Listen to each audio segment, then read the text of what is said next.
ഞാൻ ഇന്ന് നമ്മൾ ചെയ്യാൻ പോകുന്നത് ബദാമി പനീറാണ്.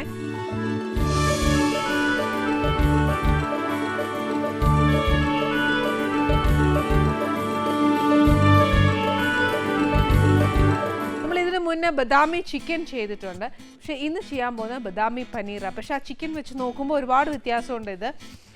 ഇത് അഥവാ ചിക്കനിൽ നമ്മൾ അഥവാ ചെയ്യണം എന്ന് തോന്നുവാന്നേൽ ചിക്കനിലും ചെയ്യാം. ഇനി ഇതിന് വേണ്ടിയ സാധനങ്ങൾ എന്നാന്നോ, കുറച്ച് വെജിറ്റബിൾ ഓയിൽ, പിന്നെ വേണ്ടിയത് കുറച്ച് പനീർ, പിന്നെ അന്നേൽ ഇച്ചിരി ജീരകം, കുറച്ച് ഉള്ളി, അതായത് സവാള കുഞ്ഞായിട്ട് അരിഞ്ഞേക്കുക, മുഴുത്ത ഒരു സവാള. ഇതെന്നാന്നറിയാവോ, കുറച്ച് ടൊമാറ്റോയും കുറച്ച് ബദാമും കൂടെ ചേർത്ത് അരച്ചു വെച്ചേക്കുക. പിന്നെ വേണ്ടിയ കുറച്ച് മഞ്ഞൾപ്പൊടി, കുറച്ച് മുളക് പൊടി,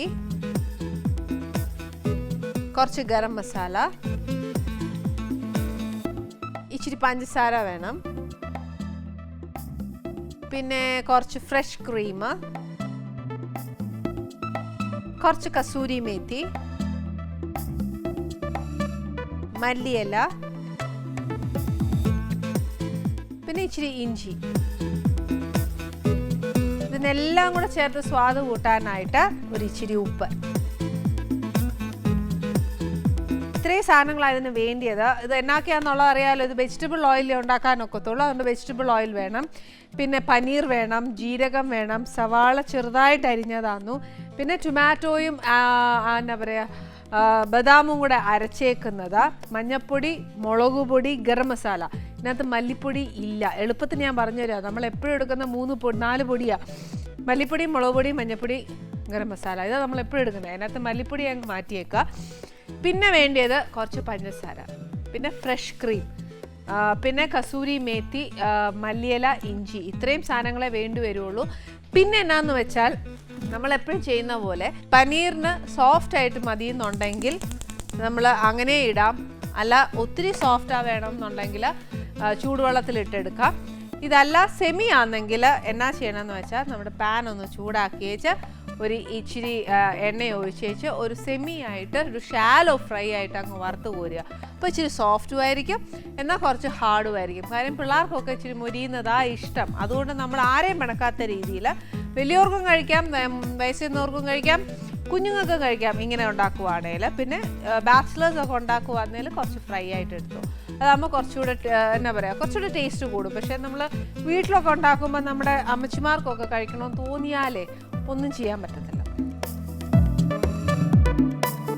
ഇനി ഇതിനകത്തോട്ട് ഞാൻ ഒരു ഇച്ചിരി എണ്ണ ഒഴിക്കുക. നിങ്ങളുടെയൊക്കെ കണ്ണിൽ നോക്കുമ്പോൾ ഞാൻ ഒത്തിരി എണ്ണ ഒഴിക്കുന്ന കൂട്ടാ തോന്നുന്നത്, പക്ഷെ ഞാൻ ഒത്തിരി എണ്ണ ഒഴിക്കുകയില്ല. ഒരു ഇച്ചിരി ഒഴിക്കുന്നേ ഉള്ളൂ. കാണുമ്പോൾ ഒത്തിരി തോന്നുന്ന ഇതിനകത്തോട്ട് ഞാൻ പനീർ ഇടാൻ പോവാണേ.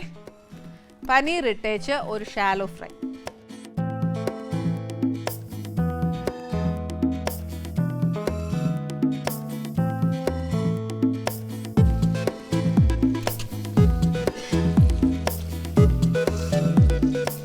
പനീർ നമുക്ക് വെജിറ്റബിൾ ഓയിലിൽ മാത്രം വറുത്തെടുക്കാം എന്നൊന്നുമില്ല. ബട്ടറിൽ വേണമെങ്കിലും ഈ റെസിപ്പി ചെയ്യാൻ ഒക്കുവേ. ഈ പനീർ റെസിപ്പീസ് ബേസിക്കലി ബട്ടറിൽ ചെയ്യുന്നത് ഏറ്റവും നല്ലത്. കാര്യം എന്താണെന്നറിയോ, ഞാൻ കുക്കിംഗ് പഠിച്ച് അതെല്ലാം ചെയ്തപ്പോഴത്തേക്ക് എനിക്ക് ഏറ്റവും ടേസ്റ്റി ആയിട്ട് തോന്നിയത് എന്നാണെന്നറിയോ, പഞ്ചാബി ഡിഷസ് വെജിറ്റേറിയൻ ഏറ്റവും ബെസ്റ്റാണ് ദാൻ നോൺ വെജിറ്റേറിയൻ. പക്ഷേ നമ്മൾ കഴിക്കുമ്പം വെജ് ആണോ ബെസ്റ്റ്, നോൺ വെജ് ആണോ ബെസ്റ്റ് എന്ന് നമുക്ക് കൺഫ്യൂഷൻ തോന്നും. പഞ്ചാബീസിൻ്റെ അത്ര ടേസ്റ്റ് അവർ ബേസിക്കലി ഉപയോഗിക്കുന്ന ഒന്നെങ്കിൽ ബട്ടർ അല്ലെങ്കിൽ നെയ്യല. അപ്പോൾ അതിൻ്റേതായ ടേസ്റ്റ് കൂടും. പക്ഷേ നമ്മളെ സംബന്ധിച്ച് പറയുവാന്നേരം നമ്മൾ അത്രയും കൂട്ടരുത്. അവർ ജോലി ചെയ്യുന്നതിൻ്റെ അത്രയൊന്നും നമ്മൾ ചെയ്യാറില്ല. അതുകൊണ്ട് നമുക്ക് ആരോഗ്യ പ്രശ്നങ്ങൾ ഒരുപാട് ഉണ്ടാവാറുണ്ട്. അതല്ല, നല്ലോണം വർക്കൗട്ട് ചെയ്യുന്നവരാണെങ്കിൽ നമുക്ക് പക്ക ഗീലോ അല്ലെങ്കിൽ ബട്ടറിലോ ഉണ്ടാക്കുക. ഇങ്ങനത്തെ ഡിഷസ് ഉണ്ടാക്കുമ്പോൾ ഏറ്റവും ടേസ്റ്റ് ഉണ്ടാവുന്നത് ഗീലുണ്ടാക്കുമ്പോഴാണ്. പിന്നെ ബട്ടർ ഇട്ടേച്ച് വേണമെങ്കിൽ ഈ പനീർ ഒന്ന് വറുത്തെടുത്തേച്ച് ബാക്കി നെയ്യ് ഒഴിക്കാം. ഇപ്പോൾ ഇവിടെ ഞാൻ മൊത്തം മാറ്റിയിട്ട് വെജിറ്റബിൾ ഓയിലാണ് ഉണ്ടാക്കുന്നത്.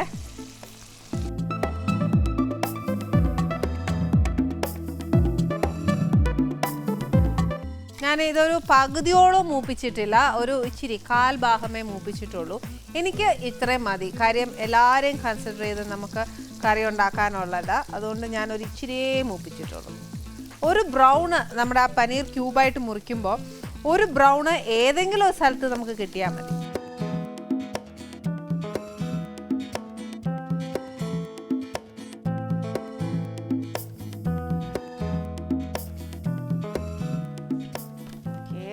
ഇതിവിടെ ഇരിക്കട്ടെ. ഇനി നെക്സ്റ്റ് എന്നാ ചെയ്യേണ്ടതെന്ന് വെച്ചാൽ അതേ എണ്ണയിൽ കുറച്ച് ജീരകം പനീറൊക്കെ എപ്പോഴും നമ്മുടെ കേരളയിൽ അധികം ഉണ്ടാക്കാറില്ല, എപ്പോഴും നോർത്ത് ഇന്ത്യൻ ആ സാധനം. അതുകൊണ്ട് കടുകിന് വരെ അവർ ഏറ്റവും കൂടുതൽ ഉപയോഗിക്കുന്നത് ജീരകമാണ്. അതുകൊണ്ട് ജീരകം ഒന്ന് പൊട്ടി കഴിഞ്ഞാൽ നമുക്ക് ഈ ഉള്ളി ഇടാം. ഈ ഉള്ളി എന്ന് പറയുമ്പോൾ ശരിക്കും നല്ലോണം അതൊന്ന് ബ്രൗൺ ആക്കി തന്നെ എടുക്കണം, പകുതി മൂപ്പിക്കരുത്. കാര്യം എന്നാണെന്നറിയോ, നല്ലതായിട്ടൊന്ന് മൂത്തില്ല എന്നുണ്ടെങ്കിൽ അതിൻ്റെ ഒരു മധുരവും ആ ഉള്ളിയുടെ ഒരു പച്ചശോഭയും എല്ലാം കാണും. അതുകൊണ്ട് അത് വേണ്ട, നല്ലതായിട്ടൊന്ന് മൂക്കണം. അതുകൊണ്ട് എന്നാ ചെയ്യണം, നമുക്ക് എളുപ്പ വഴിയാന്നു എപ്പോഴും ചെയ്യുന്ന പോലെ ഒരു ഇച്ചിരി ഉപ്പിടുക. ഉപ്പിടുമ്പോൾ ശ്രദ്ധിച്ചോണം, പിന്നെ കറിയിൽ ഉപ്പിടുമ്പോൾ ഒക്കെ നോക്കിക്കോണം. അതിൻ്റെ കൂടത്തി ഒരു ഇച്ചിരി, അതായത് ഒരു ടേബിൾ സ്പൂൺ അല്ല, ഒരു ടീസ്പൂണോളം നിറച്ച് കുറച്ച് ഇഞ്ചിയും കൂടെ. ഇതിനകത്ത് പച്ചമുളക് ഇടുകയില്ല, വേണ്ട. അതിന് പകരം നമ്മൾ മുളക് പൊടിയിലാന്നു ഇതിൻ്റെ എരിവുള്ളത്. ഈ കറി ഉണ്ടാക്കുമ്പോൾ ഉണ്ടല്ലോ ഒരു കാര്യമുണ്ട്, നമ്മളെല്ലാ സാധനവും എന്നാ പറയുക, ഒരു ക്ഷമയോടുകൂടിയേ നമുക്കിത് ഉണ്ടാക്കാനൊക്കത്തുള്ളൂ. കാര്യം എന്നാന്നോ, ഈ ഓരോന്നായിട്ട് ഇൻഗ്രീഡിയൻറ്റ് ചേർത്തില്ല എന്നുണ്ടെങ്കിൽ ആ കറിയുടെ സ്വാദ് ഒന്നാമതേ പോവും. ഓരോ ഇൻഗ്രീഡിയൻറ്റ് ചേർക്കുന്നത് വെച്ചാൽ ഇപ്പോൾ ഉള്ളി ചേർത്ത് വെച്ചാൽ നല്ലോണം മൂത്ത് കഴിഞ്ഞാൽ അതിൻ്റെ ഒരു വേവായി കഴിയുമ്പോൾ മാത്രമേ നമ്മൾ നെക്സ്റ്റ് ചേർക്കാവുള്ളൂ. അല്ലെന്നുണ്ടെങ്കിൽ ധൃതി പിടിക്കുവാന്നേൽ കറിയുടെ സ്വാദും പോവും, അതേപോലെ അതിൻ്റേതായിട്ടൊരു ഫ്ലേവേഴ്സൊക്കെ ഇല്ലേ, അതങ്ങ് നഷ്ടപ്പെട്ടു പോകും. മറ്റേ അപ്പോൾ കറക്റ്റായിട്ട് ആ എണ്ണയൊക്കെ തെളിഞ്ഞ് അങ്ങനെ വരുമ്പോഴാണ് അതിന് ആ ടേസ്റ്റ് വരുന്നത്.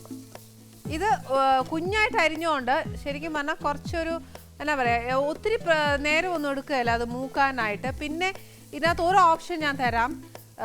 ഇതിനെ കുറച്ച് നല്ലതായിട്ട് മൂക്കണം ഈ കറിക്ക്. പിന്നെ ചിലർക്കാണെങ്കിൽ പനീറിൽ ഈ ഉള്ളി ഇച്ചിരി കടിക്കുന്ന നോക്കി ഇഷ്ടമുള്ള കൂട്ടത്തിൽ അന്നേരം ഒരുപാട് നമ്മൾ മുരിച്ചു കഴിഞ്ഞാലുണ്ടല്ലോ അത് നമ്മൾ പിന്നെ തക്കാളിയും അതെല്ലാം ചേർക്കുമ്പോഴത്തേക്ക് ആ കറി അങ്ങ് തിക്ക് ഗ്രേവി ആയിട്ട് നമുക്ക് ഈ പറഞ്ഞ കൂട്ട് ഉള്ളിയൊന്നും കിട്ടുകയില്ല.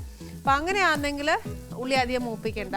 അതല്ല, നമുക്ക് നല്ല തിക്ക് ഗ്രേവി ആയിട്ട് കിട്ടാനാണ് ആഗ്രഹമെങ്കിൽ നമ്മളത് നല്ലതായിട്ട് മൂപ്പിച്ചാൽ മതി.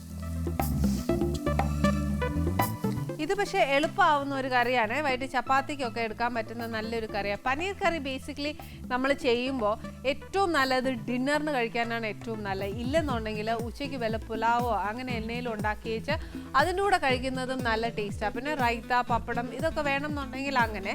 ഏതായാലും പുലാവ്, ഫ്രൈഡ് റൈസ് അങ്ങനത്തെ അല്ലെങ്കിൽ വൈകിട്ട് ഡിന്നേഴ്സിന് എടുക്കുന്നതാണ് ഏറ്റവും പനീറിന് കോമ്പിനേഷൻസ് ഏറ്റവും നല്ലത്. ഇനി ഞാൻ ഇതിനകത്തോട്ട് ഒരു ഇച്ചിരി എല്ലാ പൊടി ഇടാൻ പോവാന്നേ.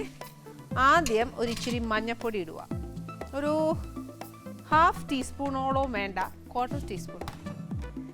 പിന്നെ വേണ്ടിയത് കുറച്ച് മുളക് പൊടിയാണ് ഇതിൻ്റെ എരിവെന്ന് പറയുന്നത്. അതുകൊണ്ട് ഞാനൊരു 2 അല്ലെങ്കിൽ 3 ടീസ്പൂൺ നിറച്ചിട്ടു. ഇതിൻ്റെ കൂട്ടത്തിൽ ഒരു ഇച്ചിരി ഗരം മസാല ഇടണം, ഒരു 1/4 ടീസ്പൂണോളം ഇട്ടോളൂ. പിന്നെ നമ്മൾ കറിയെല്ലാം ആയി കഴിയുമ്പോഴത്തേക്കുണ്ടല്ലോ നമുക്ക് ശകലം കൂടി വേണ്ടി വരും. ഇതിപ്പോൾ ഇട്ട എന്നാന്നറിയോ പൊടിയ, അതൊന്ന് മൂക്കണം. പിള്ളേർക്കൊക്കെ ശരിക്കും എൻ്റെ വീട്ടിൽ പിള്ളേർക്കൊക്കെ ഇങ്ങനെ കറി ഉണ്ടാക്കുമ്പോൾ ഞാൻ നേരത്തെ പറഞ്ഞ പോലെ ഉള്ളി ഒരു ഇച്ചിരി കടിക്കുന്നത് ഇഷ്ടമാണ്. അതുകൊണ്ട് ഞാൻ ഒത്തിരി മൂപ്പിക്കുകയല്ല, ഒരു ഇച്ചിരി നമുക്ക് ആവശ്യത്തിന് മാത്രം ഞാനൊന്ന് വേവിച്ചെടുക്കുകയുള്ളൂ. കാര്യം പനീറിന് ബേസിക്കലി വേവില്ല. ഇതിനകത്ത് വേവ് എന്ന് പറയാനുള്ളത് നമ്മുടെ എന്നാ പറയുക, ഈ പച്ചക്കറി ഇതെല്ലാം ഒക്കെ ഒന്ന് മൂത്ത് കിട്ടുന്നതാണെന്നു എൻ്റെ വേവ് എന്ന് പറയുന്നത്, അല്ലാതെ അതിൽ കൂടുതലൊന്നും വേവില്ല. ഇനി എന്നാന്നറിയാവോ, ഇതിനകത്തോട്ട് നമ്മൾ അരച്ച് വെച്ചേക്കുന്ന ടൊമാറ്റോയും ബദാമും കൂടെ അരച്ച് വെച്ചേക്കുന്ന പേസ്റ്റ് ചേർക്കും. ഇപ്പം നമ്മൾ ഈ പേസ്റ്റ് ചേർക്കുമ്പോഴത്തേക്കും ഉണ്ടല്ലോ ഇതിന് ആ ടൊമാറ്റോയുടെ ഫ്ലേവർ ഒന്ന് മുമ്പോട്ട് വരുന്നുണ്ട്. അതായത് ആ ശരിക്കും പച്ച തക്കാളിയുടെ ഒരു ടേസ്റ്റില്ലേ അത് വരും. ആ സമയത്താണ് നമുക്ക് ഇവിടെയാണ് ഈ കറി ചെയ്യുമ്പോൾ ഇവിടെയാണ് ഒരു ഇച്ചിരി പണി വരുന്നത്. എന്നതാണെന്നറിയാവോ, അതിനെ ഒന്ന് നമ്മൾ ഇച്ചിരി നേരം ഒന്ന് വയറ്റി എണ്ണയൊന്ന് തെളിയിക്കണം. അപ്പോൾ എന്നാ ചെയ്യണ്ടേ, ഇതിനകത്ത് ഇപ്പോൾ പുളിയും എരിവും ഉപ്പുമായി. അതിൻ്റെ കൂടെ ഒരു ഇച്ചിരി സ്വീറ്റ്നെസ് വേണം. എന്താണെന്ന് വെച്ചാൽ ഈ പഞ്ചസാര ഒരു 1/4 ടീസ്പൂണോളം ഇട്ടേച്ചാൽ മതി. അതൊന്ന് മൊരിഞ്ഞ് അതും ഒന്ന് കാരമലൈസ് ആയി വരുമ്പം അതിൻ്റെ ടെക്സ്ചറിനൊരു മാറ്റം വരും. മാത്രമല്ല അതിനൊരു സ്വീറ്റ്നെസ്സും കൂടെ കയറും. അപ്പോൾ അതിൻ്റെ എരിവിൻ്റെ കൂടെ ഒരു സ്വീറ്റും കൂടെ വരുമ്പോൾ ഒരു ടേസ്റ്റ് ഉണ്ട്. ബദാമിൻ്റെയും എല്ലാം ടേസ്റ്റ് വരുമ്പോൾ ഒരു പ്രത്യേക ഫ്ലേവറാണ്. നമുക്ക് ഇവിടെ എന്നാ പറയുക, ടൊമാറ്റോ നല്ലതായിട്ട് ഉള്ളിയിലൊക്കെ നല്ലതായിട്ട് അങ്ങ് ചേർന്നിട്ടുണ്ട്, എണ്ണയൊക്കെ തെളിഞ്ഞു വന്നിട്ടുണ്ട്. ഇനി എന്നാന്ന് വെച്ചാൽ ഇതിനകത്ത് ഒരു പരിപാടിയില്ല, ഏറ്റവും എളുപ്പമുള്ള ഒരു കാര്യമാണ്. എന്നാന്നറിയാവോ, ആദ്യം നമുക്ക് കുറച്ച് കസൂരി മേത്തി ഇതിനകത്തോട്ട് ഇടണം. ഏറ്റവും കൂടുതൽ നമ്മുടെ മല്ലിയിലയും കറിവേപ്പിലയും ഒക്കെ ഇടും നമ്മളിടുന്ന കൂട്ടായിരുന്നു അവിടെ ഈ കസൂരി മേത്തി ഏറ്റവും കൂടുതൽ ഉപയോഗിക്കുന്നത്. പിന്നെ ഇതിനകത്ത് ബദാം നമ്മൾ അരച്ച് ചേർത്തിട്ടുണ്ട്. അപ്പം കറി ബേസിക്കലി കുറുകാനായിട്ട് ധാരാളം അത് മതിയാവും. പിന്നെ ഇതിനകത്ത് ഞാൻ ഇടാൻ പോകുന്നത് പനീറാണ്.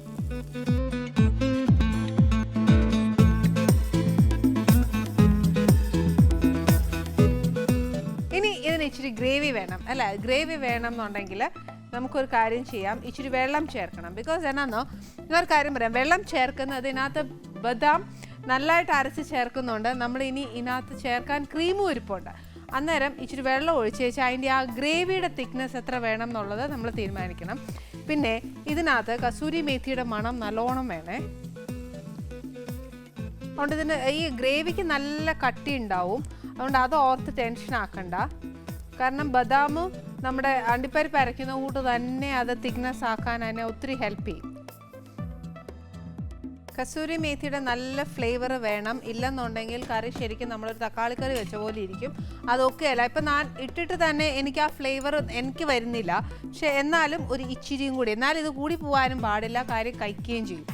ഇനി ഇതിനകത്തോട്ട് നിറച്ച് മല്ലിയിലയും കൂടി ഇട്ടതിന് ശേഷം ആ ക്രീം അങ്ങ് ഒഴിച്ചോ. ക്രീമി കിടന്ന് നമ്മുടെ പനീർ കുറച്ച് നേരം ഒന്ന് പിടിക്കണം. ആ കസൂരി മേത്തിയും എല്ലാം അതിൻ്റെ ഫ്ലേവേഴ്സ് എല്ലാം ഇതിനകത്ത് നിന്ന് ഇറങ്ങണം. എന്നാൽ മാത്രമേ ആ കറിക്ക് ഒരു ടേസ്റ്റ് വരത്തുള്ളൂ. ഇതിലെല്ലാം പോയിട്ട് നമ്മൾ ഒരു കാര്യം മറന്നു പോയിട്ടുണ്ട്. എന്നാണെന്നറിയോ, ക്രീം ചേർക്കുന്നതിന് മുമ്പ് ഞാൻ ഒരു ലേശ് ഉപ്പൂടെ ഒന്ന് ചേർത്തോട്ടെ. ആ ഉള്ളി മൂക്കാനായിട്ടല്ലേ നമ്മൾ ഇച്ചിരി ഉപ്പിട്ടുള്ളൂ, അത് പോരാ, അത് നമുക്ക് എല്ലാവർക്കും അറിയാമല്ലോ. അതുകൊണ്ട് ഒരു ഇച്ചിരി ഉപ്പൂടെ ഇടുക. ഇനി ഇതിനകത്തോട്ട് ആ ക്രീം കൂടെ, പിന്നെ ലാസ്റ്റ് ഒരു ഇച്ചിരി ക്രീം വെച്ചേക്കണം. എന്നതിനാണെന്നറിയാവോ, നമുക്കൊന്ന് ഡെക്കറേറ്റ് ചെയ്യാൻ വേണം എന്ന് തോന്നുവാന്നേല, അന്നേരം ഇച്ചിരി ഒഴിക്കാനായിട്ട് ഇച്ചിരി ക്രീം വെച്ചേക്കണം. എൻ്റെ കയ്യിൽ ഇച്ചിരി ഇരിപ്പുണ്ട്, അതുകൊണ്ട് ഞാനിത് ബൗളിൽ മുഴുവൻ അങ്ങ് ഒഴിക്കുവാന്നേ. സ്പൈസി ആക്കണം എന്നുണ്ടെങ്കിൽ ഞാനൊരു ഓപ്ഷൻ തരാം. എന്നാന്നോ, നമുക്ക് കുറച്ച് പച്ചമുളക്, നമ്മൾ ആദ്യം ഇഞ്ചിയും ഉള്ളിയും ഒക്കെ ഇട്ട് വഴറ്റുവല്ലേ, അതിൻ്റെ കൂട്ടത്തിൽ കുറച്ച് പച്ചമുളകും കൂടി ഇട്ടോന്നും അത് ഇട്ടെന്നും പറഞ്ഞിട്ട് നമുക്ക് ടേസ്റ്റ് ഡിഫറൻസ് ഒന്നും വലുതായിട്ട് മാറുകയില്ല. ഇച്ചിരി എരിവും കിട്ടും. പിന്നെ കുരുമുളകൊന്നും ഇടരുത്. പിന്നെ ആ പച്ചമുളകിൻ്റെ എരിവ് ഇഷ്ടമല്ല എന്ന് തോന്നുവാന്നേല ഒരു കാര്യം ചെയ്തേക്കൂ, കാശ്മീരി മുളക് പൊടിയാണ് ഞാനിവിടെ ഇട്ടേക്കുന്നത്. അപ്പോൾ എന്നാ ചെയ്യണം, കാശ്മീരി മുളക് വേണ്ട, സാധാ എരിവുള്ളൊരു മുളക് പൊടി ഇട്ട് വെക്കുക. ഇതെല്ലാം പോയിട്ട് ഒരു കാര്യവും കൂടെ ചേർക്കണം. നമ്മൾ നേരത്തെ കുറച്ച് ഗരം മസാല ചേർത്തോളൂ. പക്ഷെ നമ്മുടെ കറി വെക്കും തോറും നമ്മൾ ഏറ്റവും കൂടുതൽ ശ്രദ്ധിക്കേണ്ടതെന്നറിയോ, നമ്മുടെ ആ കറിയുടെ മണം കൊണ്ടറിയാം അതിൻ്റെ ഗുണം എന്ന് പറയും. എന്ന് പറഞ്ഞ പോലെ നമ്മൾ ചേർത്തേക്കുന്ന എല്ലാ മഞ്ഞപ്പൊടി ആയാലും മുളക് പൊടി ആയാലും കസൂരി മേത്തി ആയാലും മല്ലിയില ആയാലും ഏതായാലും അതിൻ്റെ ഫ്ലേവർ കറി തിളയ്ക്കുമ്പോഴത്തേക്ക് വരുന്നുണ്ടോ എന്നുള്ളത് നമ്മൾ ശ്രദ്ധിക്കുക. പിന്നെ എന്നാന്ന് വെച്ചാൽ ഇപ്പം എനിക്ക് തോന്നുന്നത് ഒരു ഇച്ചിരി ഗരം മസാലയുടെ കുറവ് ഫീൽ ചെയ്യുന്നു ആ മണം വരുമ്പോൾ. അതുകൊണ്ട് ഞാൻ ഒരു ഇച്ചിരി ഗരം മസാലയും കൂടി ഇട്ടേച്ച്, കസൂരി മേത്തി പെട്ടെന്നുണ്ടല്ലോ നമ്മൾ പറയുന്ന പോലെ ആ ഫ്ലേവർ ഒന്നും മണവും വരികയില്ല. അത് ആ ഇലയൊന്നും ഇച്ചിരി വേഗണ്ടായോ, എന്നാൽ മാത്രമേ ആ മണം വരത്തുള്ളൂ. അതുകൊണ്ട് അതിന് ഇച്ചിരി സമയം കൊടുത്താലേ ഒക്കത്തുള്ളൂ. പിന്നെ ഇതിന് ഒരുപാട് സമയമൊന്നും കൊടുക്കരുത്, അങ്ങ് തിളച്ച് വേവാനും മാത്രമൊന്നും ഇല്ല. എന്ന് വെച്ചാൽ പനീർ വേവുന്ന ഒരു സാധനം ഒത്തിരി വേവുള്ള കൂട്ടത്തിലൊന്നുമല്ല, നമ്മൾ ഈ ചേർത്തേക്കുന്നൊന്നും ഒത്തിരി വേവുള്ള കൂട്ടത്തിലൊന്നുമല്ല. നമ്മുടെ പനീർ ഇവിടെ റെഡി ആയിട്ടുണ്ട്. അതിൻ്റെ കൂട്ടത്തിൽ ഞാൻ ഇന്ന് ഇവിടെ കൊടുക്കാൻ പോകുന്നത് ഒരു വെജിറ്റബിൾ പുലാവാണ്. വെജിറ്റബിൾ പുലാവ് ഇതിന് മുന്നേ നമ്മൾ ഇവിടെ ചെയ്തിട്ടുള്ളതാണ്, അതുകൊണ്ട് ഞാൻ വെജിറ്റബിൾ പുലാവ് ആക്കിയത്.